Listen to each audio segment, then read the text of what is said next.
శ్రీ గురుభ్యో నమ. భగవద్గీత 8వ అధ్యాయం అక్షర పరబ్రహ్మ యోగము నుండి ఈవేళ మనం 26వ శ్లోకాన్ని పరిశీలన చేసుకుందాం.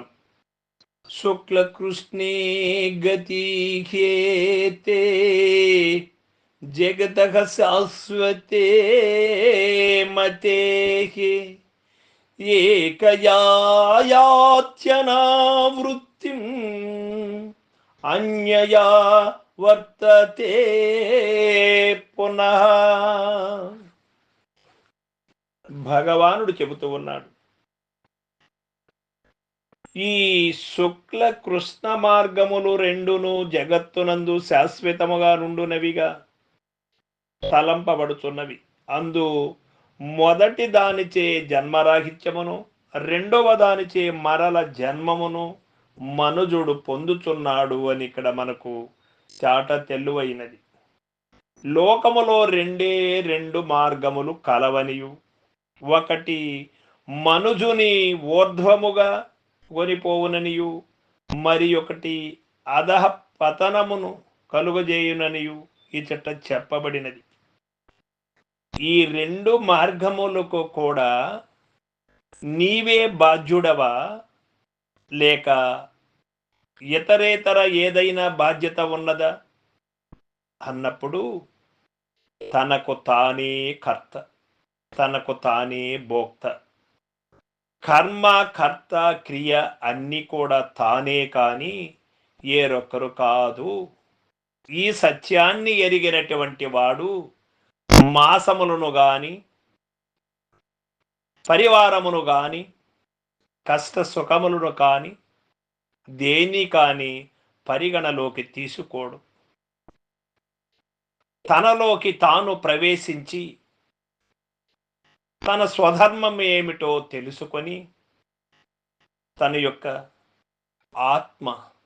ఆత్మస్థానాన్ని గుర్తించగలుగుతాడు. ఈ శుద్రాత్మతో మమేకమై 24 తత్వములతో మమేకమైనటువంటి వాడు జీవ శివ ప్రకృతితో పాకులాడుతూ ఉంటాడు. ఈ ప్రకృతితో పాకులాట ఆపి నీలో ఉన్నటువంటి ఆత్మని, స్వస్వరూపాన్ని తాను తెలుసుకోవడమే నిజమైనటువంటి మార్గం అని మనకి ఇక్కడ తెలియబడుతుంది. ఈ రెండు మార్గములో కూడా మానవుడు ఆచరించేటువంటివి. ఒక మార్గము ప్రకాశ రూపమగు జ్ఞాన మార్గము ననుసరించువాడు జన్మరాహిత్యము అనగా మోక్షమును పొందుతున్నాడు.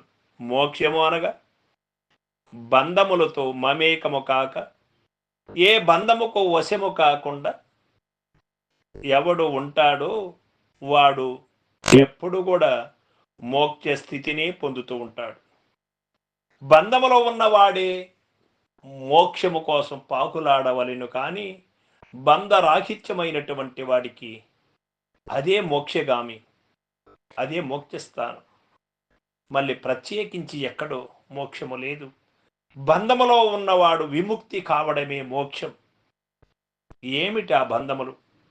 శబ్ద స్పర్శ రూప రస గంధములు. దీనితో మమేకమైన వాడు, ఏ ఒక్కదానితో మమేకమైనా కూడా వాడు బంధములో ఉన్నటువంటి వాడికి మోక్షం అవసరమే, అనగా బంధ విముక్తి అవసరమే అని ఇక్కడ మనకు తెలియబడుతూ ఉన్నది. మోక్షమును పొందు వాడు అంధకార రూపమగు అజ్ఞాన మార్గమును అనుసరించువాడు మరల జన్మను బడుయుననియు,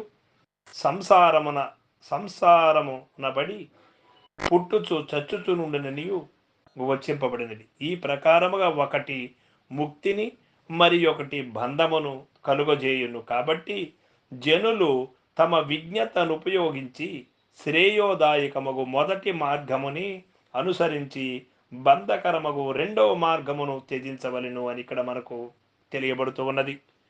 మానవుడు 84 లక్షల జీవరాశులలో శ్రేష్టత్వం పొంది స్వస్వరూపాన్ని తెలుసుకోవడానికి వచ్చినది ప్రథమ కర్తవ్యం.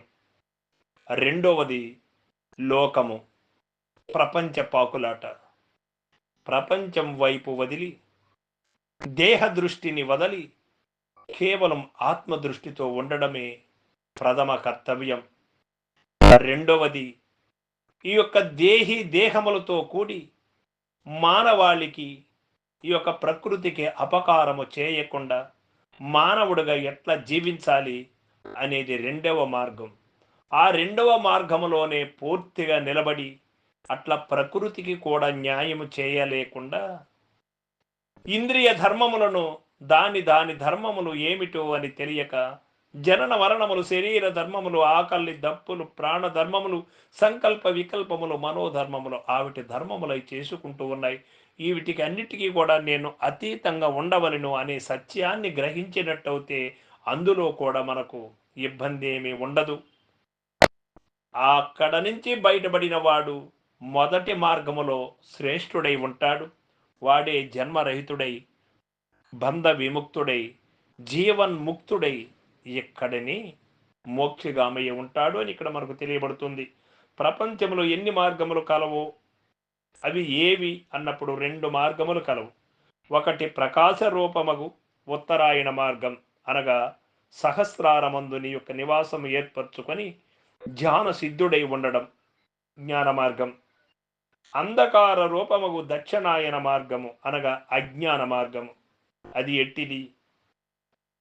విజ్ఞుడవు వాడేమి చేయవలెను అన్నప్పుడు మొదటిది యగు ప్రకాశ మార్గమును అనుసరించి రెండవది యగు అంధకార మార్గమును త్యజించవలెను అని ఇక్కడ మనకు తెలియబడుతూ ఉంది.